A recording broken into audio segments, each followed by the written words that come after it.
In the name of the Father, and the Son, and the Holy Ghost. Amen. My dear faithful sheep of our Lord Jesus Christ, a few weeks ago I woke up reconciled with the new Rome. A few weeks ago I was told that the Society of St. Pius X needs to reunite itself officially and be recognized in a canonical structure by what we call the new Rome, the modernist Rome of today. As a consequence, the Society of St. Pius X is undergoing its own Vatican II.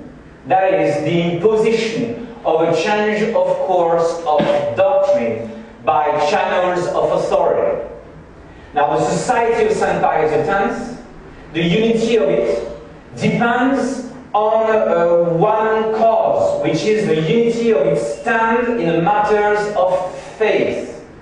Just like the unity of the Catholic Church is one, it exists. The first cause of the existence of the Catholic Church is the Catholic faith. If you change, if you attack the Catholic faith, then the Church is destroyed. It's indestructible because it will always be the faith. But the Society of St. Pius X is comparable to that. For it to continue to exist, it needs to have the same stance of the faith. Not just the Catholic faith, but a stance against what endangers the Catholic faith. And that's why 2 weeks ago I woke up reconciled with the new Rome. And this is a massive disaster for the Society of St. Pius X. We are all praying that this crisis may be averted. Nothing has been signed yet. We've been putting all the brakes now for 2 weeks. But we need to pray very hard. This is the worst time of crisis of the Society of St. Pius X. And if you want to know how to proceed, you need to consider who is the new Rome. That because if the new Rome is okay, then you have to join it back. If Benedict XVI is a good pope, if he does not put the faith in danger, it is rash, it is pride, it is arrogance and disobedience to refuse to reunite with him because he is not endangering the faith. Because he's not endangering the faith, then it's only your pride or your arrogance that keeps you away from rejoining Benedict XVI.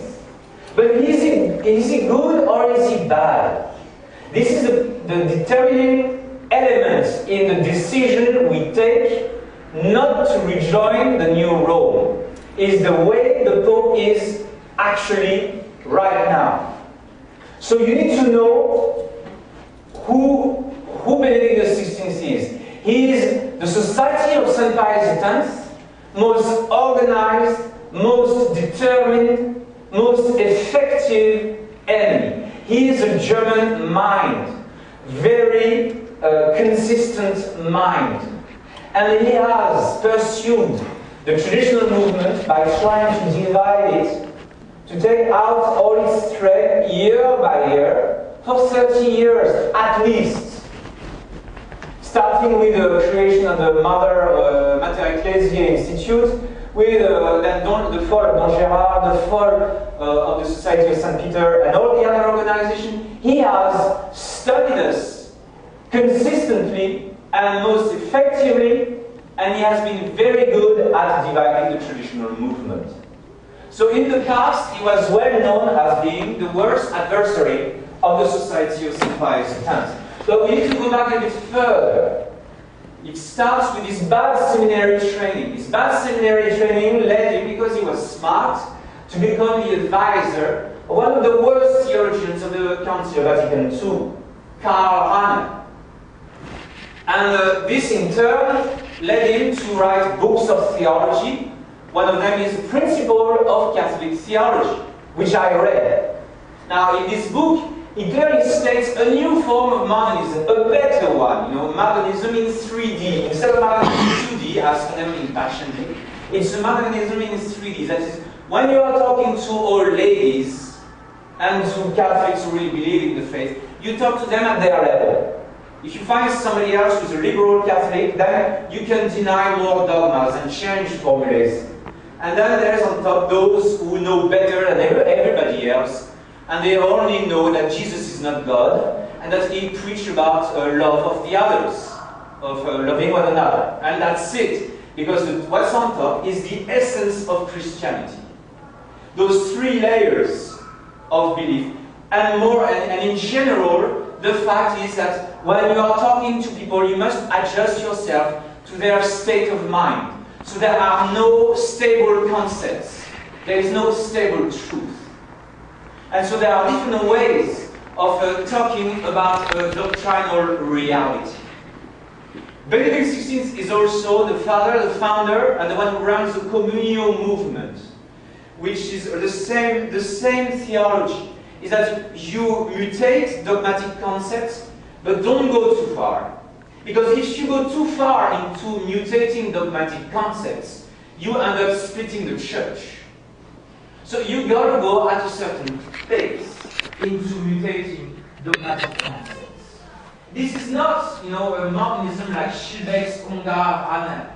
It's a different type of modernism. I want you to understand very clearly. It is much more dangerous because it is 3-dimensional, or it's like a plane whose wings are changing. It's like a hydra you can cut, and it grows again. It has several shapes, several forms within the same brain of Benedict XVI. This is what you have to understand, because the modernism of Benedict XVI will include traditional trappings. It will include, the love for, nice golden crosses. It will include golden vestments. It will include saying sometimes the Mass facing God. It will. It will include giving permission for us to say Mass in St. Peter's Basilica. But it's still modernism, and it's the worst form of modernism.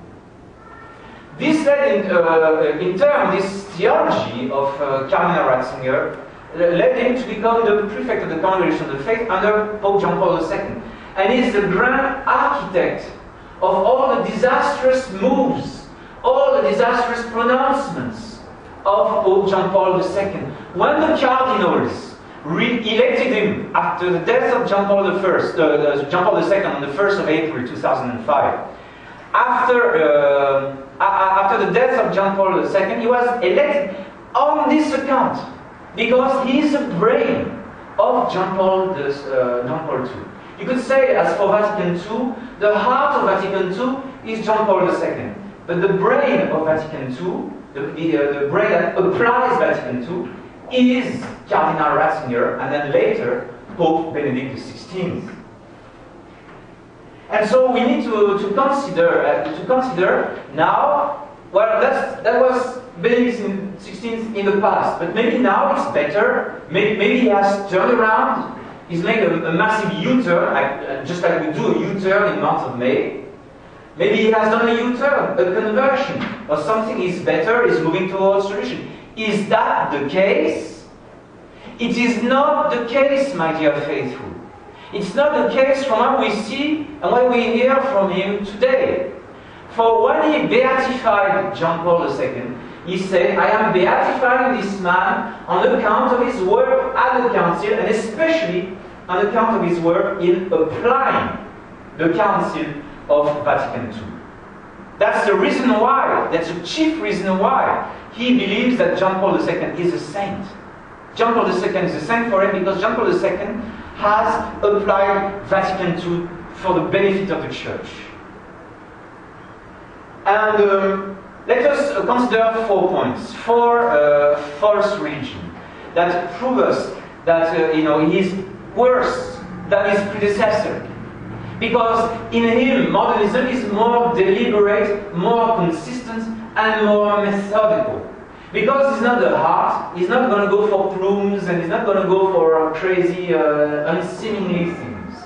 He is going to be more deliberate in his modernist approach. I discovered that a few months after he was elected in India. on the question of Hinduism. You know, with respect to Hinduism, the Novus Ordo wants to mix the Hindu ceremony and the Catholic ceremonies. And so in a bulletin of the diocese, this article was published. There was his pronouncement as Pope on enculturation in India. And he said he criticized enculturation in India. That sounds nice.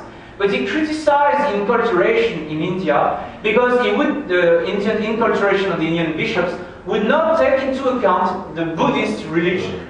The Buddhist religion, which was born in India, in the view of Pope Benedict XVI, had to be included into the process of enculturation of the Catholic Church. So it's one step beyond John Paul II. And I'm not doing any exaggeration. This is what I read and this is what I saw. With respect to Islam, Benedict XVI didn't kiss the Quran. Now, I grant this. But unlike Pope John Paul II, who went also to the mosque, when Benedict XVI went to a mosque, he took off his shoes. He went to the mihrab, which is a special place in the mosque that faces Mecca, and faced Mecca. And then he folded his hands in the shape of the Muslim shape of the hand folding. And then he prayed at the same time as the other Muslims at the appointed time of the Muslim prayer. This is something that John Paul II would never have done. He has done also communicatio in sacris with other religions, but John Paul II at least didn't do communicatio in sacris with Islam. Now this is the first Pope to have come in a mosque and to pray in a mosque. And this is very recent. It did not happen, 10 years ago. It happened 4 or 5 years ago. So this happens once, yes. And probably I don't think it's going to happen again. But he's just wanted to make a point. It's like a surveillance camera. It's very boring, you don't see anything. When the murderer comes and kills the person, it's horrible, on a few frames. It's very horrible, it's more horrible than his predecessor, but otherwise you don't see anything. And then there is Judaism. Well, Judaism makes up in Benedict XVI's ecumenism for his lack of enthusiasm for Hinduism and Islam. He doesn't go to the mosque every year, he doesn't go to the Hindu temples every year, but he goes to the synagogues every year. And he goes with his pontifical garments and he gives long speeches. And his long speeches are praise of the Jewish religion. In these speeches, he clearly states the heresy that Judaism, that the old law of Moses is not abolished. And the covenant is still valid, which goes directly against what our Lord did by dying for us on the cross, and directly against the teaching of St. Paul the Apostle in his epistles. How is that possible, to go so far in ecumenism for the Jews, in such a wise that it seems even for him, one religion, all religions are true for him, but one religion is truer or better than the others. It's the Jewish religion. And his choice is very judicious because Judaism is the religion that denies the divinity of our Lord Jesus Christ the most strongly and the most vehemently, the most adamantly. It's a falsest of all the false religions. And that's the religion that within the other religions that he extols the most.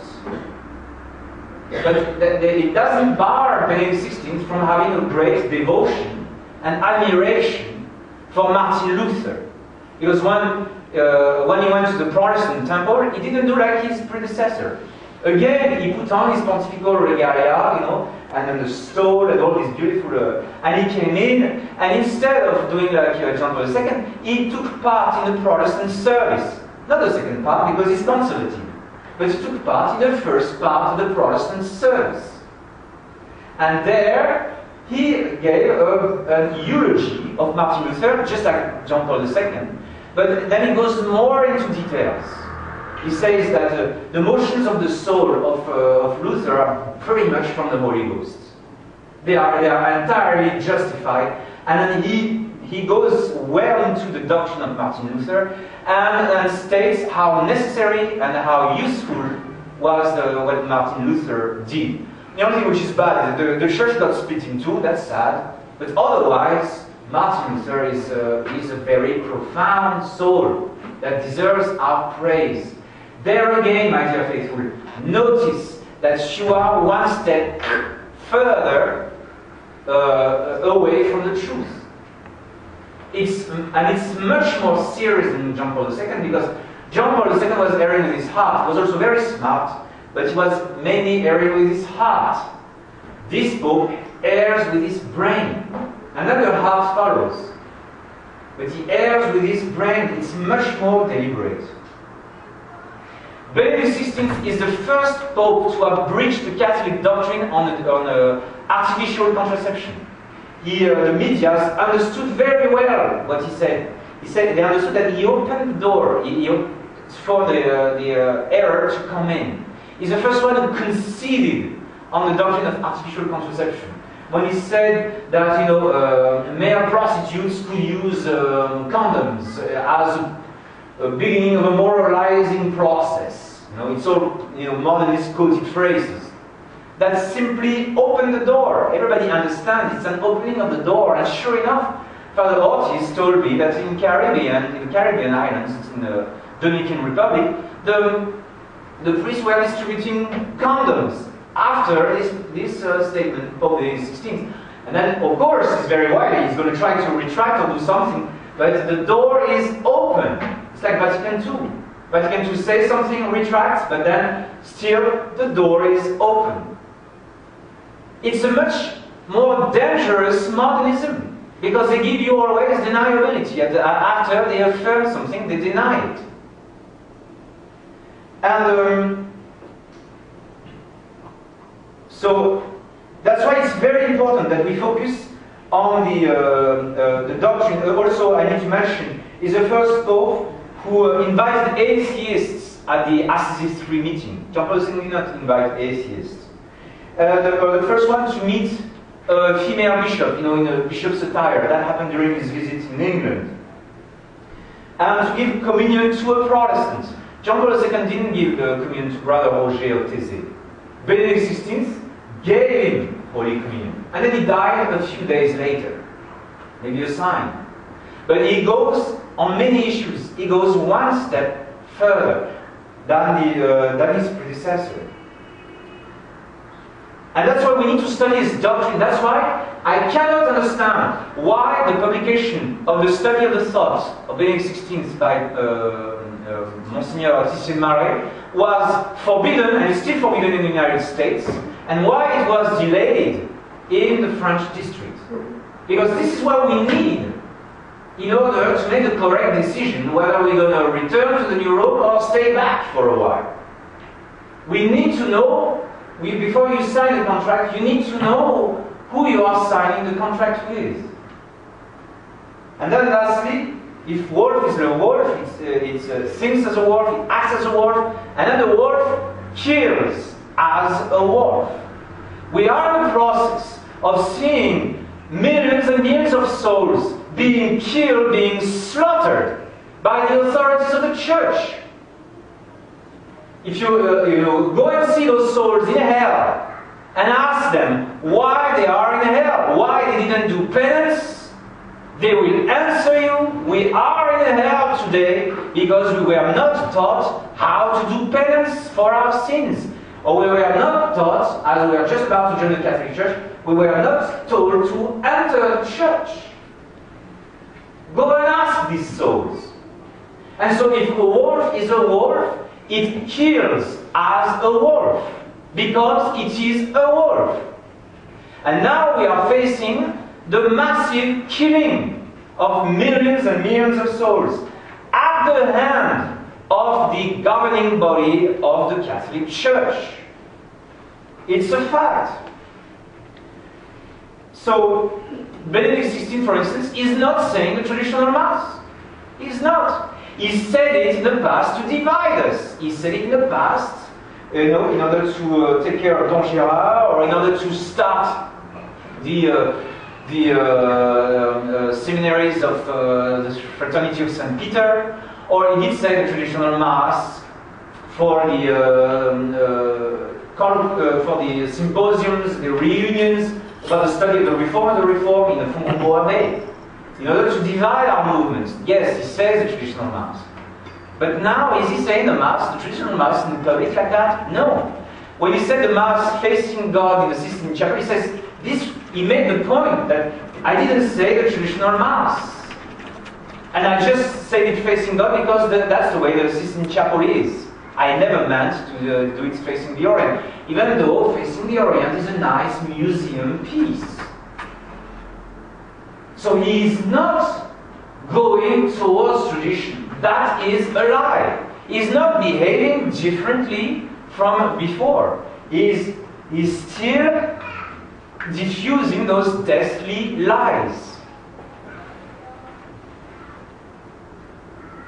And he does not believe in a true Mass. For him, it's a museum piece. Very recently, I read in the Wall Street Journal about his visit in Cuba. Very interesting. You can go and meet Fidel Castro. I don't think it's a sin for a pope. All right? Whatever. If Castro wants to talk to me, I'll talk to him. But very surprisingly, Castro had the question for Benedict XVI. He said, why did you make all this change in the liturgy in the 1960s? Why didn't you stay the same? Because now you've got 6% Cubans go to Mass only. The rest, 94%, doesn't go to Mass on Sunday. And guess what was the answer of Benedict XVI? He said, we have to change for the sake of renewal. Now what kind of renewal is that when you only have 6% of the population that goes to Mass in Cuba? It is not renewal. That answer, Benedict XVI, is a typical answer of a die-hard modernist. He still has renewal on his mouth when everything is destroyed. Of course, at other times you would say there is loss of faith, blah, blah, blah, but we are going to renew the church nonetheless, with charismatism, Opus Dei, and all these things. But notice that he will never return to the traditional Mass. He doesn't want it. So, his policy is to help all these charismatic contraptions, all these charismatic communities, these Christian communities, the neo-ecumenical movement, the Focolari, and there are many of these, and the Opus Dei, and there are many movements of the false restoration. He does this in order to recuperate whatever is left of the Catholic piety that survived Vatican II, to put it in a machine, rehash it, and out then comes minced faith. That goes down the sewers of all heresies again, the sewer of modernism. He just recycles whatever true faith is left in a sheep. He takes it, puts it in a machine, recycles it, and destroys it, and puts it back into the sewers. These movements are not for renewal, but it's in order to bring people back into modernism. And for this, he's very, very consistent. So he is a genius. He is intelligent. He is smart. Woe to those who underestimate him. He is a very powerful enemy. It's one of the main rules of the art of war. You do not underestimate your enemy, you study him. Otherwise, if he is good, he will defeat you. And then, you want to know who Benedict XVI is? Look at whom he appoints. The first one that he appoints as number 2 is the congregation of the Secretary of State, Cardinal Bertone. And Bertone is just as bad as Vio and Casaroli, as his predecessor. Bertone is the one who buried Fatima. Bertone just followed the plans that were given to him by Cardinal Ratzinger at the time, because Cardinal Ratzinger was the head, the intellectual head of the Vatican. But Bertone is the one who spread the lies about Fatima, and who blocks the consecration of Russia to the Immaculate Heart of Mary. And Bertone, runs the congregation of the Secretary of State, so that church and state are separate in all Catholic states, in all the states of Catholic population. and he preaches secular humanism as a secular democracy as the best solution for all the states throughout the world. And also, the Secretariat of State does indirectly persecute the Christians throughout the world by torpedoing their efforts to stay away from the patriarchal church, for instance, in case of China, by torpedoing the efforts of the Uniates from staying away from the Orthodox. That's the job of the Secretary of State. That's what they are doing right now. They are helping the persecutors of the church by telling those who want to stay Catholics to rejoin their persecutors. And the same thing is happening in the Muslim world, where they preach religious liberty, which is no solution for the persecutions of the Muslim states. In the past, Catholic governments would twist the arms of the Muslim governments so that the Catholics would be at least allowed to have private worship, which Islam does not allow. At least that would be granted by the Islamic powers. But if you preach religious liberty to the Muslim states, they are going to ignore you. And next in line is number 3. The number 3 used to be number 2 because the modernists don't care about the faith, so they put faith number 3. But number 3 is Cardinal Levada.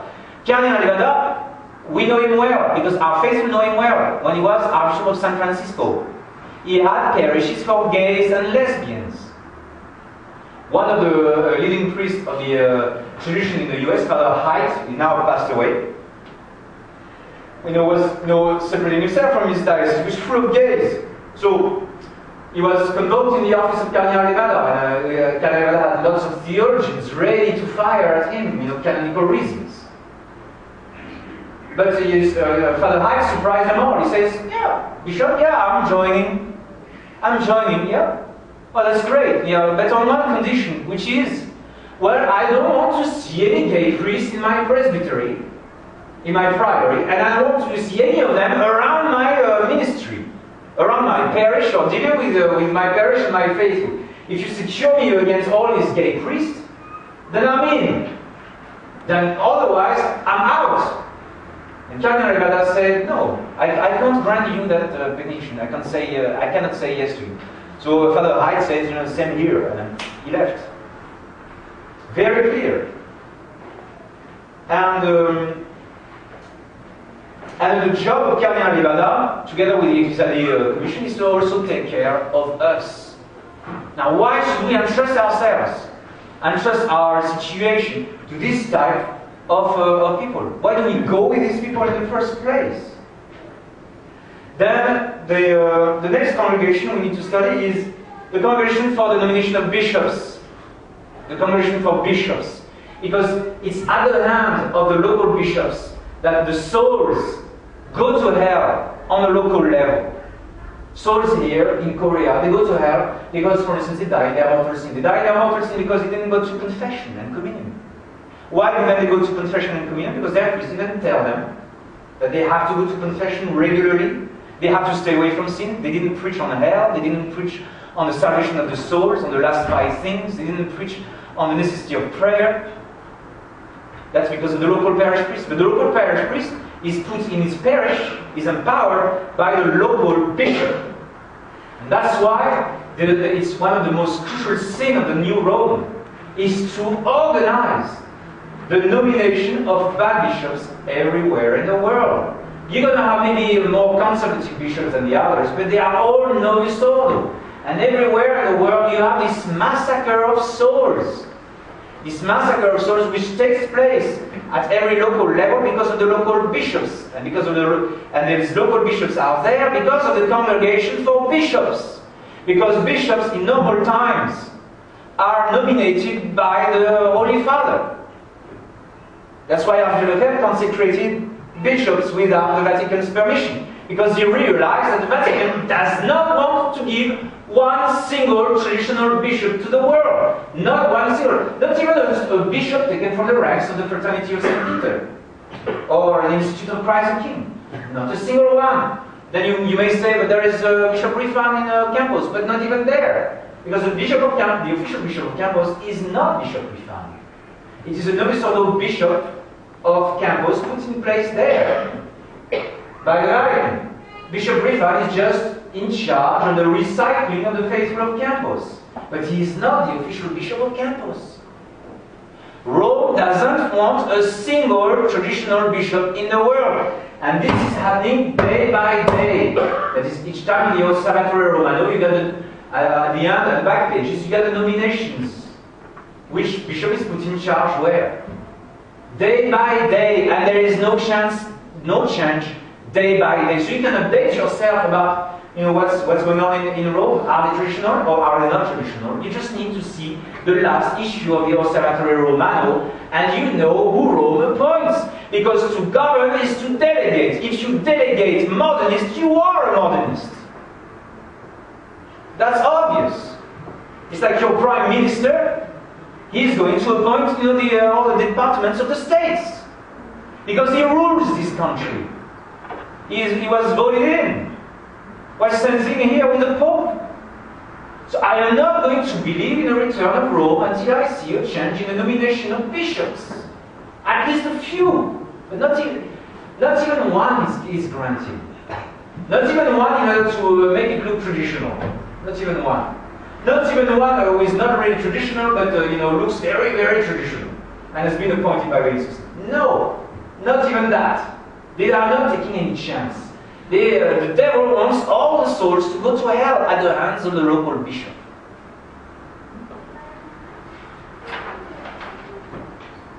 So we don't need to go too far. I'm not going to go through all the other discussions, unity of Christians, justice and peace, liturgy and everything. We don't have the time. But I hope you get the idea. It's the same policy for the other congregations, all the other organs of government in Rome. It's the same policy. I will just mention one last one, the Smoli, the Ecclesiastic congregation. The Ecclesiastic congregation is one of arms of the Pope. So that arm is strangling as we speak. They are strangling.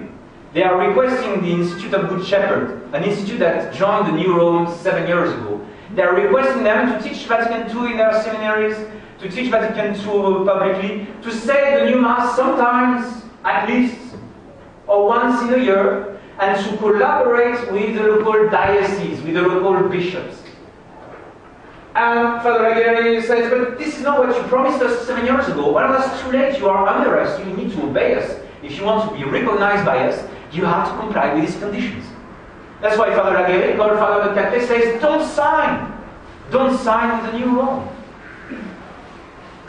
And so, with one arm, they are squeezing, they are killing. A traditional, some order that was trying to stay traditional. And with the other arm, they want to embrace us. This is happening in the same month as we would have signed. Hopefully the agreement was thwarted, but this is what's happening. It's not possible. So how are we going to believe that after 6 or 7 years, Rome is not going to bring us the same conditions? And it could be even faster. So some people in America say that the society wants to marry the New Rome and thinks that it is going to keep its virginity. The virginity of its faith. It's a complete illusion. And this leads us to the second thing. What does it entail then to join Rome in these conditions? If Rome is that bad, what does it entail? Because you're talking about the Mercedes, BMW and Porsche of modernism there. The most effective modernism. What does it entail if you join that modernist authority, if you put yourself under Benedict XVI? What does it entail? Of course, Providence has intervened, nothing has been signed, we are still... but we need to know what happens once we agree to be under them. Well, first thing you lose is the confession of the faith. That is, you are not anymore making a stand against the heresies and errors and against the operation of sending souls to hell worldwide at the hand of the New Rome. You are losing the stand of the faith. But the confession of the faith is inseparable from the virtue of faith. especially when the faith is in danger. When the faith is in danger, it's your duty to confess the faith. That's why it's just my duty to warn you, my faithful. It is my duty. If I don't warn you, I am guilty of misleading you. And that's why there is a sacrament for the confession of the faith, the sacrament of confirmation, on the forehead, so that you don't blush for your faith. You stand for the faith. It is your duty to stand for the faith when the faith is in danger. Just like I'm fighting for the faith, you faithful are soldiers of Christ, and you must help me in the fight for the faith as much as you can, according to your abilities and according to the denial of the faith which is facing you. But the confession of the faith is inseparable. That's why St. Paul says we believe for our justification, that is the cleansing of our hearts, but for our salvation, for ours going to heaven, we have to confess. Because you will not be here, traditional Catholics, 70 of you today, if nobody would have told you there is a Mass here, come join tradition. You are all here because somebody else told you that tradition was alive and well in soul. So you believe for the justification of your heart, but for your getting into heaven, says St. Paul, you have to confess. So if we join, if we put ourselves under Benedict XVI, we lose that confession that he is killing the sheep, that he is wrong, that he is a new Rome. So it's an immense duty. It's our first primary duty. But it's true that Rome wants to put us, Rome doesn't want us to deny the faith at first. They just want to put us in a container, in a containment unit. It's like a nice prison with AC, internet, DVDs, good food, anything you order, on delivery, with nice furniture, nice ceiling, nice, everything is nice, tennis courts, everything, but it's a prison. You cannot tie the Catholic faith. You cannot put it in a container. No way. That's what some people say, woe to me if I don't evangelize. And this leads, this loss of the confession of the faith is also the loss of our hope. What do we hope for? What are we praying for? Are we praying for a grey pope? Because he's not black anymore, but he's grey, so hallelujah, everything is great? No. We are praying that Rome converts, stops being the seat of the Antichrist. We are praying that Rome really becomes pure white. That's the only thing that is going to rescue the church. Otherwise, our hope is very limited. If you are happy with the modernist pope, what kind of hope is that? And the Apocalypse is full of the mention of the false hopes, the deception of the devil. That, like the city of Sardis, which is taken from the rear, or the pale horse of the Apocalypse. And the pale horse of the Apocalypse comes after the heresy, which is black. Heresy leads to persecution, which is red.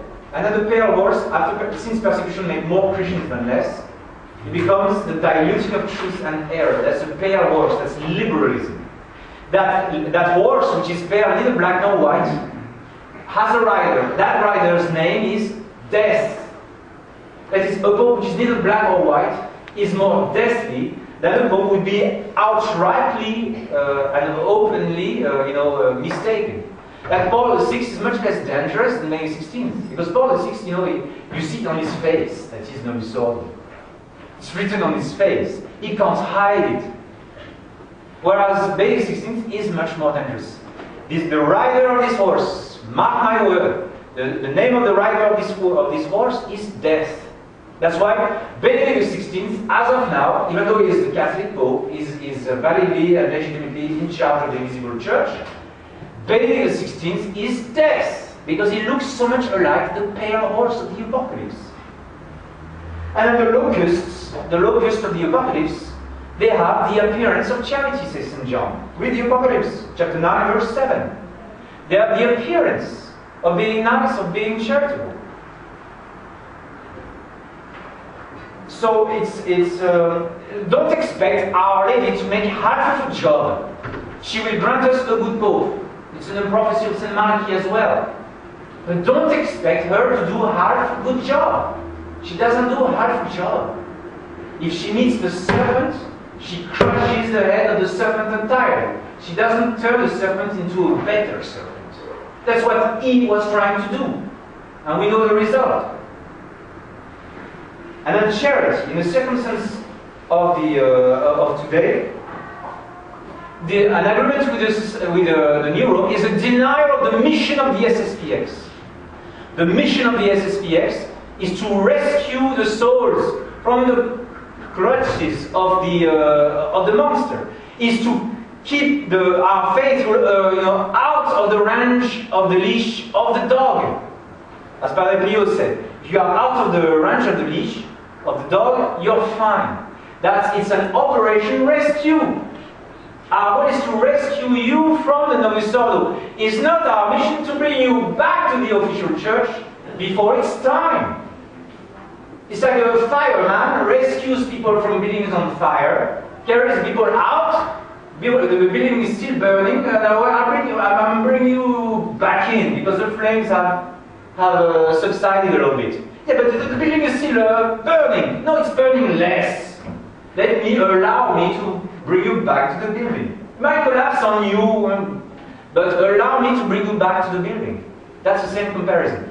There is a mission of the society given by the founder. And before he dies, he tells us, you wait until it's safe to cross.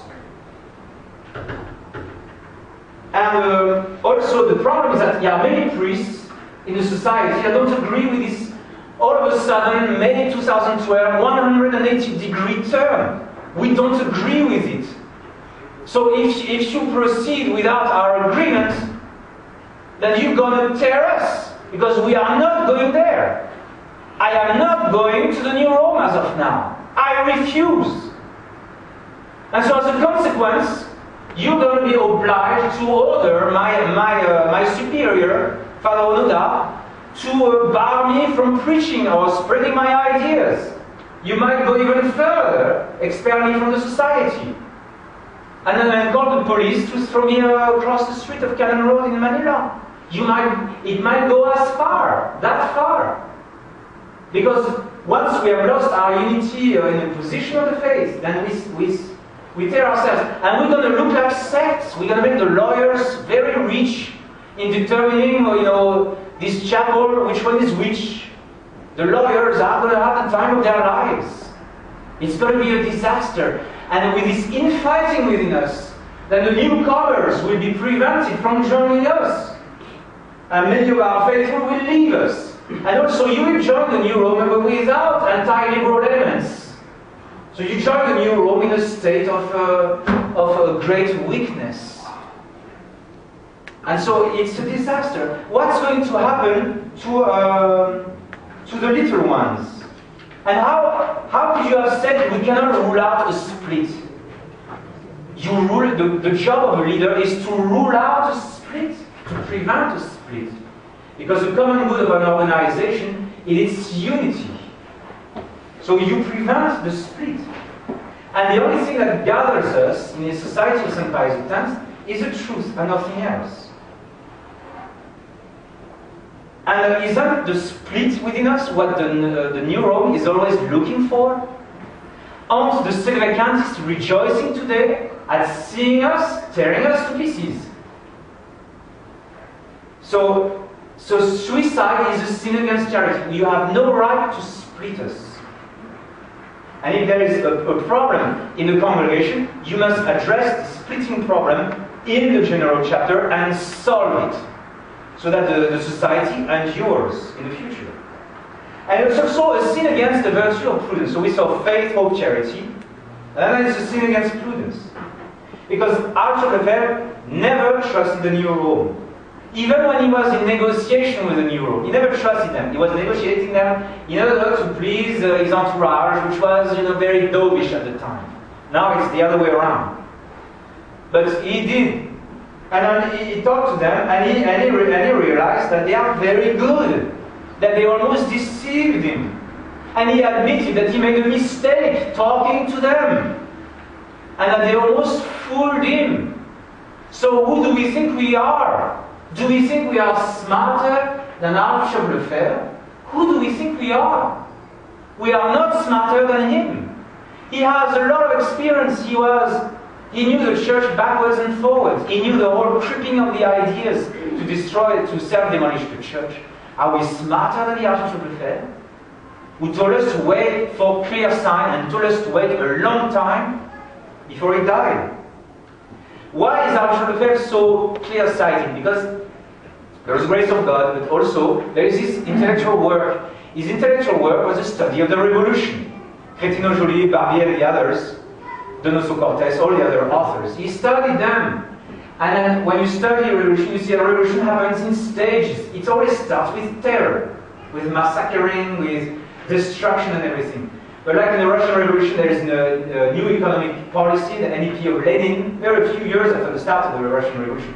Every revolution mellows in time, because terror doesn't work anymore. So they have to use something else. It's a Gramsci way.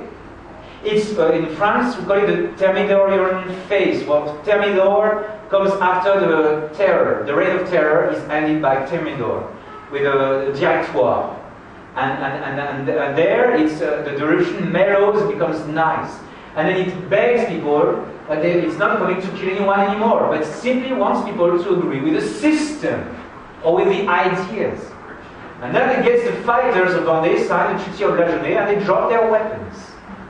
And only a few Charrettes understand that this is a trap, this is a trick. But once the treaty is signed, then they can kill Charrette, isolate him, and kill him. The fight will resume afterwards, but that's the idea. Because they need pontoons.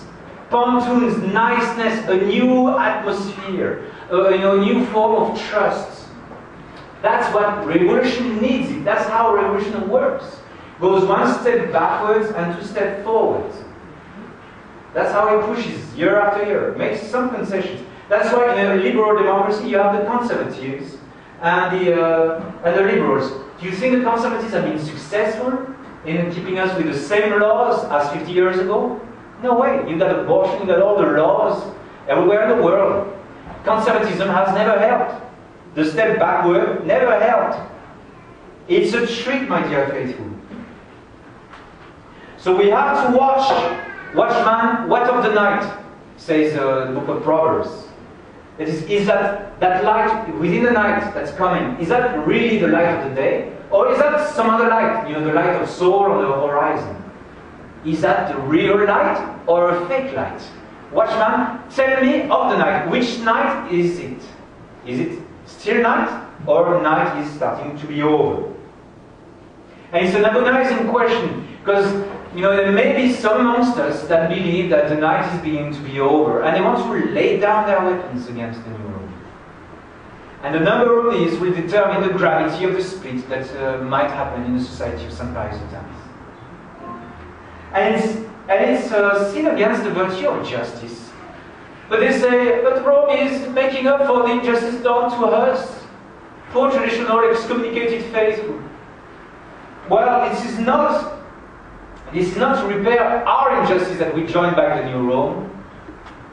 What we want is to repair the injustice done to the church, not to ourselves.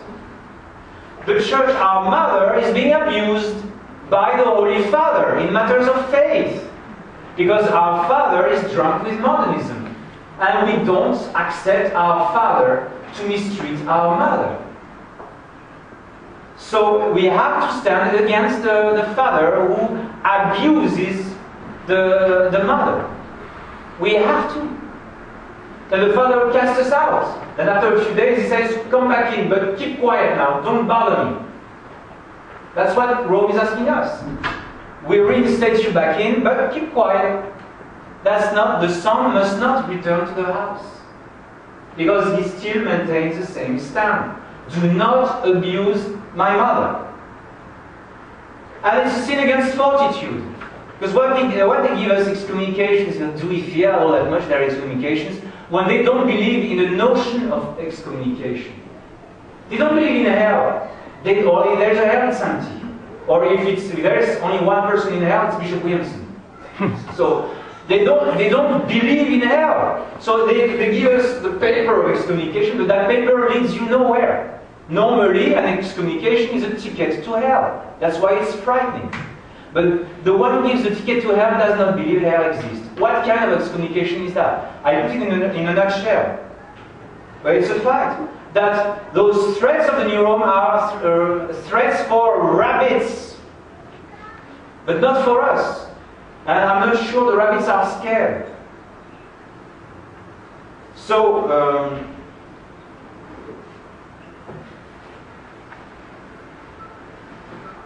and it's also a sin against temperance, because we ignore that one of the acts of temperance is to reject flattery. When we came to Rome, they gave us all these palaces, high ceiling, beautiful decoration. They let us stay in palace. You know, our theologians stayed in a holy office just behind St. Peter's Basilica, and we slept there, I think. They allow us to say Mass everywhere in the Vatican and everything. They give us wonderful meals. They tell us how much we are necessary, we are useful to them, to help them, how great we are. No, in 2000, when we had a pilgrimage in Rome, they told us how great you are, please come to us. They flatter us, but it's the act, the virtue of temperance to reject flattery.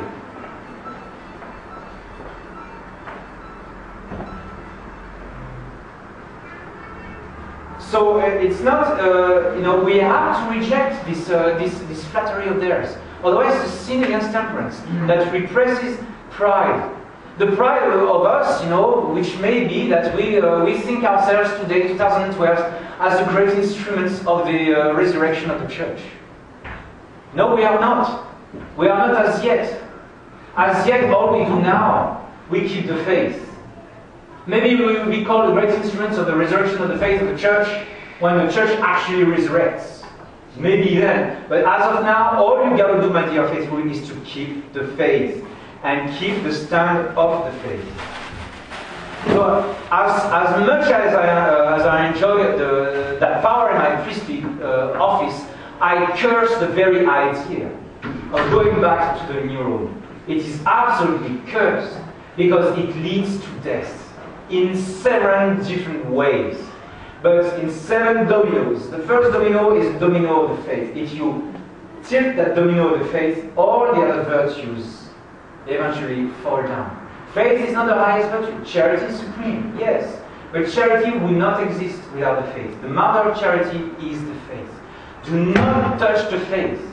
If you press the button of the faith on me, you are pressing the wrong button. Because it is the office of the priesthood to defend the faith. The highest obedience is to the faith, because faith itself is an obedience of the intellect to the truth that comes from God. Faith is an obedience. You cannot put faith versus obedience, because faith is the first and foremost obedience. That's the first thing that our Lord is asking us. In the Gospel we see that. But of course, the law is charity and obedience. But in normal times, if authority has the faith, then you obey authority, like a corpse, yes. But if you touch the faith, you are pressing the wrong button. And then, third part, and lastly, what is going on today now in society? Now, we had this situation coming for 12 years. We could sense it was coming for 12 years, some gradual mellowing. But we had to give the benefit of the doubt to our superiors. So, for the moment, the treason is averted. Bishop Philip hasn't signed anything. So he remains our beloved and respected Superior General. He has not signed. As long as he doesn't sign, we are still one visibly around him. Alright? His ideas may be confused now, but he hasn't signed. So we are still one family with the possibility of rescuing itself from this split. But that family has to get the problem on the table at the next general chapter. Now we hear many things on the general chapter now. They say it's administrative. It was planned to be administrative because in normal times you settle the current affairs, current problems. But when you have a problem which is not administrative, which is a problem of faith, which is about to destroy the society of St. Pius X, in the name of God, you bring the administration in the back burner, or you talk about it at the end of the general chapter, but you keep on the table the problem which is about to explode us. That's why this chapter should be a doctrinal chapter, so that the society gets to know again what it has to do. It must be a doctrinal chapter. And, well, the devil is going to try to continue to our friend, of course. So now we are not sure anymore if this chapter is going to happen or not. Whether it's going to be postponed, or whether it's going to be simply abolished. Because that's the best, in a government, or administrations rule that way. They first say, there is no problem. And then you show them the problem again. Well, yeah, there might be a problem. We don't know yet if it's there or not. Then you show the problem bigger, And it says, yeah, there is a problem, but we don't know what to do about it. So let's not do a doctrinal chapter about it. And then once the problem has happened, and once the split has happened in the society, well, the problem happened. So there is no need to worry about the problem. All you need to do is to worry about the next problem in the society. That's typical of a weak authority. So, but how did we get there, to this terrible situation of the society? It's out of a loss of clarity. What is very worrying is that that when after Luther would go to Rome, when he goes back by car to Rome, and the next day he talks to his seminarians about what happened exactly. And all what he does becomes public news. Within 48 hours or a few days, becomes public news very rapidly. Complete transparency of Archbishop Lefebvre. And now what we see is that we wake up, reconcile with Rome. That's it. We come in. No explanations, no clarity. That's a very, very bad sign. And then everybody starts to scream, because the plane has lost its gas. And then the pilot puts the gas back on and says, no, I have not signed yet. I was just joking. The direction is completely erratic. Sign, not sign, sign, not sign. Doctrinal chapter, no doctrinal chapter, administrative chapter, cancelled, postponed, re-established, advanced. That we hear all these things. There is no clarity, loss of clarity. And then there is a loss of form of due process, because the 2006 general chapter said, and it was stated repeatedly afterwards by all the superiors of the society, that there cannot be a practical agreement with Rome, a canonical solution, or whatever, prelature, nice and purple prelature. There can be no purple prelature until we have the same doctrine as Rome. Until Rome rejoins tradition. No doctrinal agreement, therefore no practical agreement. Because practice follows doctrine. Charity follows faith. So we first make sure that Rome agrees with us doctrinally. Then we can agree with it practically and put ourselves under it. But the doctrinal talks have just failed. We had 4 negotiators in those talks. They came back from Rome and they said the talks have failed. We are dealing with madmen. We are dealing with men who are completely immersed into modernism. And even the Romans themselves admit that the rift is huge. And that's why there cannot be a practical agreement with the new Rome. As of now, not possible. And secondly, the promise was, if we sign, we will refer it first to the General Council. So why was the signature prepared for the month of May? It's a lack of form of due process. It's a breach of trust. If you give a promise, you have to keep it. That's the essence of fidelity. You make a promise, you keep it. You cannot say that the circumstances are changing, because all those who break their promises say precisely that. The circumstances are changing, therefore I'm not bound to my promise.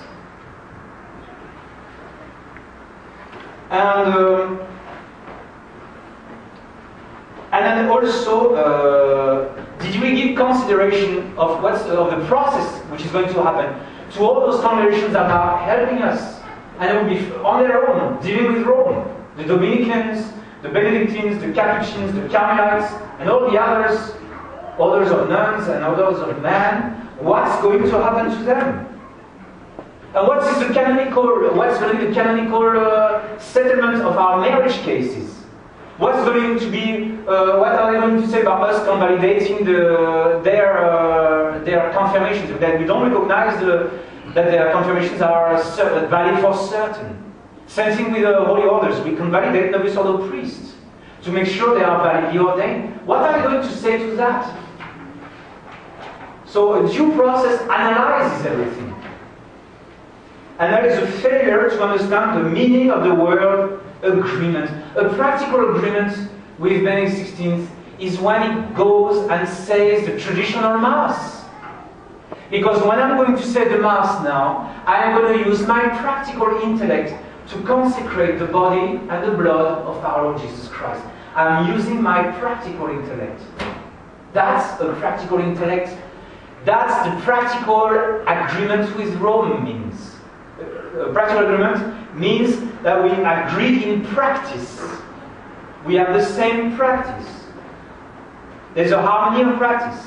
Now, if you make a nice, wonderful Death Star self-flying canonical structure, that canonical structure is a monstrosity if it is coordinated with something that does the opposite. You got two opposites. You are already engineering a split. Because there is the practice of the two is opposite already. You try to patch it together for a while, with cables, with super glue and everything, but the two things, are moving in the opposite direction. So it's not an agreement. Don't call it an agreement. It's a patching of opposites, but it is not an agreement. And as far as a doctrine. A doctrinal agreement is a rejection of the text itself of Vatican II. Vatican II is dead because it's ambiguous. And we have so many congresses and reunions of theologians clearly stating and proving that you cannot separate Vatican II from its modernism. You cannot. It's proven. We've said it many times over. So, and we have to remember Pascendi. Remember that modernism is a mixture of truth and error, the flipping of pages, with one page which is traditional, the next page is modernism. The changing of concept, the diluting of the truth, even though it's maybe in a very small proportion. So an agreement with Rome would be the condemnation of Vatican II and the condemnation and the forbidding of the new Mass. So we are not yet there, it seems. And there is this increase in us of gullibility. We become more and more gullible and believe that the Pope means well and everything. Especially with these rosary crusades. Those rosary crusades where we come bouquet in hand, and telling Rome that we have something to buy from them. The 2007 rosary crusade was about the Mass. So we are asking the liberation of the Mass. And we said, of course, we grant you what your bouquet is so pleasingly asking us to grant. But you have to recognize Vatican II, and you have to recognize the superiority of the Novus Ordo Mass, because it is the ordinary rite. You only can say the traditional rite on exceptional circumstances. They simply repackage. It's a repackaging of the previous tyrannical conditions of the motu proprio of 1984. It's a mere repackaging. That's all we got. A nice wrapping of things. That's the result of our millions of rosaries. And then there's the other crusade. It's for declaring. We ask Rome. We're asking you to declare that the excommunication was invalid. And says Rome, of course, yes. We lift the excommunication with both hands. Oh, thank you, Rome, thank you, Rome. But wait a minute. They lift the excommunication, which means Archbishop Lefebvre died excommunicated, or died in his sins. Does Our Lady does such a bad, sloppy job? No. What we are looking for is the truth. The truth about Archel Lefebvre. Because if you just leave the excommunication, Archel Lefebvre committed a grave sin of schism and got excommunicated rightly in 1988. How can we allow ourselves to sign to this? And there are all these nights of prayer and adoration with Benedict XVI for life, in December 2010. And that's again, that was a bad timing, because at the same time, Benedict XVI mellows on the doctrine of artificial contraception, denies the natural order of things.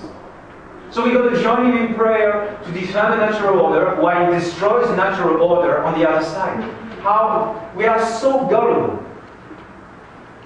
And so next item is the belief in general evolution. We say that you can't change the Pope, right away. It's like, you have to talk to the sinner a little bit. The shepherd runs after the sheep. You must show charity to Benedict XVI. He's trying to do his best. It's not all that bad and everything. And some of us say that there were Saint Basil or Saint Gregory were changing the concepts in front of the semi-Arians to bring them back into the church. I don't think so. They allowed for a time some imprecise wordings, but they made sure at the same time that they would explain the concepts to the semi-Arians, to the semi-heretics, and allow them back into the church. And secondly, they were working from a position of strength. We are not in a position of strength. If you make conceptions in a position of weakness, it means that you are going to lose, necessarily. So if you want to have supper with the devil, you need to have a long spoon. If Benedict XVI is causing death, you must have a distance. You cannot go and embrace, you're going to fall into his traps. So actually, I believe the one who should be put in charge of the relation with Rome and the relations with the media is Bishop Williamson. Because there is no risk of us, getting deceived. We must keep that distance. I remember a rickshaw in India, he had 2 stickers on the back. God is love, keep distance. So God is love, keep distance with the new Rome. If you want to keep the love of God, for the love of God. The solution to the crisis of the church is like an exorcism, where you adjure, you force the devil to come out, but not a solution of dialoguing and gradually persuading the devil to leave the levers of command, the control panel of the church. You don't beg the devil like that. You order him. That's how he comes out. We request the Pope to do his job as Pope and to stop the massacre of souls. And we are not jumping in the water to catch fish. That's the other comparison that you need to study. We cannot draw any souls. We have drawn all of you, my dear faithful, by staying from above the water. We didn't catch you from the Novus Ordo places. We didn't catch your souls by saying the Mass near the Cathedral of Seoul. We caught you by opening this chapel here. We are above the water and we draw you into this chapel. And we've been so effective at finding souls. Even though there are a few priests in Asia, in the Philippines now we have 4,000 faithful. We have 1,000 pilgrims at the Bohol pilgrimage. So we are effective. There is no need to doubt that what we are doing is really what is showing Rome where to go as far as the conversion of the faith. And then also what's worrying is the doctrinal flaking. When the head says that there is no problem anymore with the council itself, but with its interpretation. When, when in their minds the doctrine of religious liberty is not clear anymore. We don't believe in religious liberty because look at the consequences in South America. The Protestant preachers must be stopped from preaching in Catholic states. That's the meaning of religious liberty. Because as a result, you see the damnation of so many millions of South Americans at the hands of the Protestant sects that are so good and have so much money and logistics to seduce people, promising them Jesus in exchange of divorce. So religious liberty has a real serious meaning. So if we are confused in our exposing the religious liberty, and we are in trouble, because religious liberty is the one document that Arthur Lefebvre didn't sign. So we are confused on the era Vatican II, on which Arthur Lefebvre was most clearly opposed. And that's very grave. It seems that all the meetings and symposiums and doctrinal sessions on Vatican II have helped us to understand the nature of Vatican II. And so the whistleblowers like Bishop Tissier and all those who are denouncing our doctrinal flaking are being suppressed. And in the meantime, we become, liver liberals, popularity seekers in front of the medias, and we flatter ourselves of this new atmosphere of reconciliation. We are blind, we refuse to condemn Assisi III vehemently, as Archbishop Lefebvre did. We refuse we should have announced the consecration of bishops after Assisi III. If we need bishops, make a big stand. When the first commandment is denied, it's always the time to make a big stand.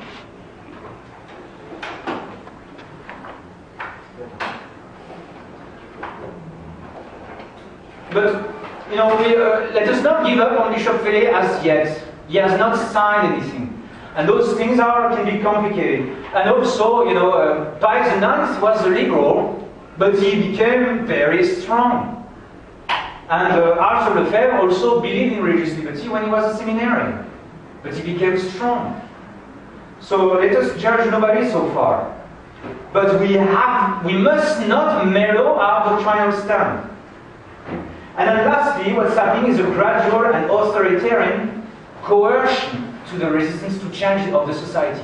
Some priests are resisting these changes, and they are being coerced. I'm not guaranteed that I will preach to you next month. And we are being coerced. And we are denied publications. When our publication is too harsh, it's denied publication. So this is happening. This is typical of Vatican II. And we are being threatened. We are being told, if you don't agree with the stance of the society, leave. Well, I was not ordained priest in order to uphold the stance of the Society of St. Pius X. I ordained a priest to uphold the Catholic faith. Now, blessed be God if the society follows that Catholic stance, the Catholic faith.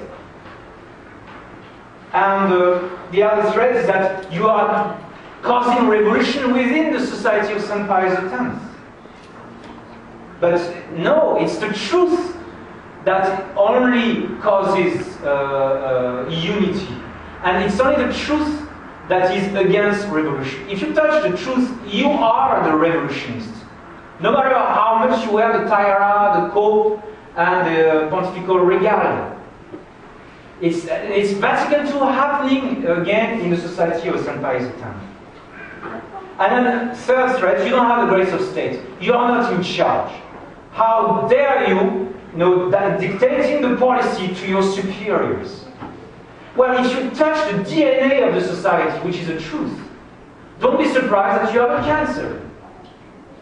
Because you are changing the code, the operating code of this congregation that was founded by Arthur Lefebvre in order to maintain the faith. You don't touch the DNA. But this whole plot was hopefully countered.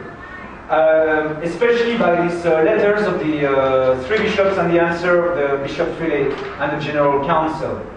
Once this letter was out, the conspiracy was finished, because then everybody wakes up, what's going on?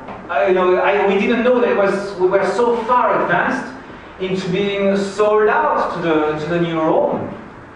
And then, sure enough, there had to be lots of backtracking and explanation to be made. So thankfully the plot has been held by three bishops. And you have three bishops trying to hold Mansingen in a different way. One is a big mouth, Bishop Williamson. The other one is a big intellect, that's Bishop Tissier. And the other one is very prudent on a practical level, that's Bishop Galarreta. So one is a cat, a big cat that roars and makes lots of noise. The other one is a lamb, very patient. And the last one flies really high, as Bishop Galarreta. And so the big mouth, it tries to stop Bishop Fele himself. The big brain tries to open the hood of the mind of Benedict XVI, Bishop Tissier-Marais. And the last one, Bishop Galarreta, tries to show and shows everywhere in the world that this doctrinal, the practical agreement with Rome is a monstrosity and leads to so much chaos and disorder in tradition. The cat comes hard and hot, it's arrogant, it's in your face. The lamb, the Bishop Tissier is very cold approach to the errors of Vatican II and the errors of Benedict XVI especially.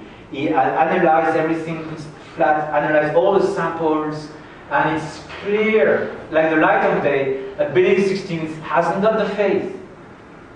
And the last one is very soft, talks to Bishop Fele. You need one to whom Bishop Fele doesn't want to talk to, and you need one to whom Bishop Fele really doesn't mind to talk to.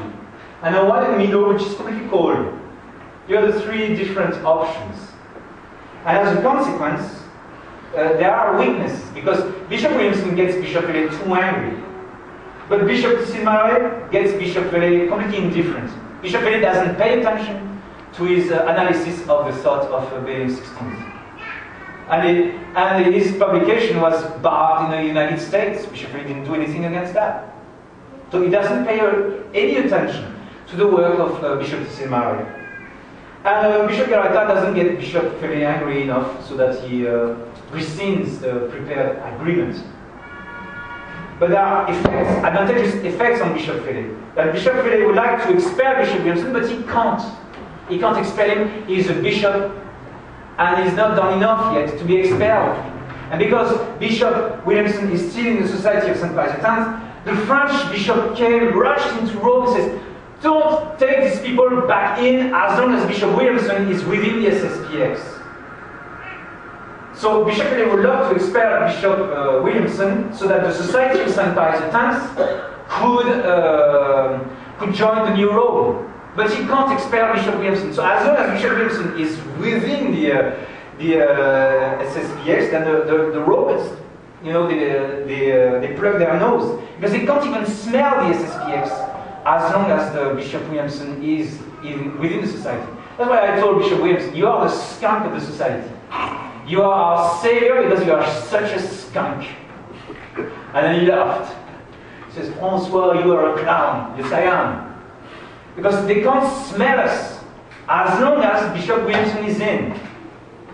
That's why it's very important for the mellowers, within us they really want, they all pray that Bishop Williamson be expelled of the Society of St. Pius X. The effect of Bishop Tissier on Bishop Fele's mind is that Bishop Fele cannot refute Bishop Tissier. He doesn't care about what he says, but he cannot refute him either.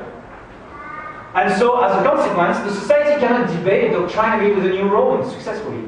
We cannot agree in a debate with the new Rome. Because you've got the Bishop Tissier, and like minds, Father de Jornat, Father Blaise, Bishop Galarreta, or the negotiators of the Father de la Roque, they got the same analysis as Bishop Tissier.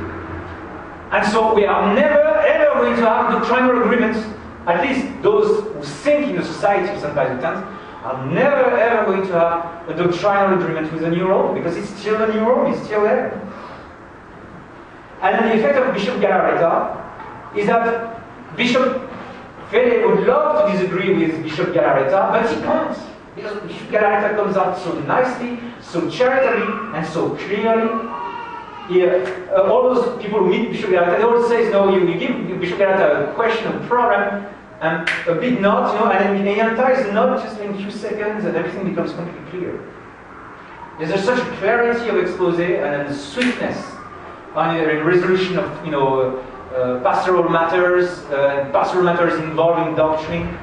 It is so clear that you would like to disagree with him, you would like to sign with Rome, you can't because it's so clear. Because Bishop Galata is showing everybody what's going to happen to our nuns, what's going to happen to our monks, what's going to happen to the question of the marriage, the question of the sacraments, all these canonical questions. This is a big mountain of problems that you are piling up. It's a monstrosity because you are trying to patch two things that want to go to the opposite direction. And that's why the effect on the New Rome, that the New Rome can't ever bring about a practical deal with the SSPX.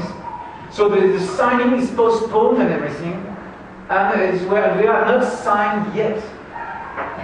And so the final result is that the New Rome and the SSPX remain separate. We remain separate until the papacy converts. Until it converts. And that's victory, my dear faithful. These are our victory conditions. The papacy returns to the faith. And then the society returns to the papacy. That's the victory we are looking for. The other one is just the appearance of victory. It's a plastic, fake victory. And I've got nothing to do with it. So you can wonder why Bishop Pelé, took on 3 bishops. So, because they are his biggest obstacle to cross. Small fry priest can be blown to pieces, very easily. But when you can't expel 3 bishops that easily. Now, when the resistance of the 3 bishops got exposed, then he gave a new hope to all of us who really want the society to stay in that same stand until the tempest is over. Many priests are scared. Some priests are very angry and speak openly, clumsily, like yours truly. But we don't have the same graces as bishops. We are not bishops, but we've got to do our job, which is to warn you and to keep your faith safe, so that you can keep your charity, the mission, the mass of the society. You can keep your God dwelling within your hearts. So we've been able to push back the signing with Rome, but nothing is to be taken for granted. That situation is always changing day by day. It's you got priests switching sides and everything. You got diocese districts where truth is suppressed. You got districts where truth is completely exposed, like Mexico or England, or even Asia to a certain extent. And so lines are shifting all the time. So what is going to happen in this summer of 2012 is going to determine, certainly, the shape of the battle of the SSPX for many years to come. So my dear faithful, the war is still on. And when the war is on, you war on. In the name of the Father, and the Son, and the Holy Ghost.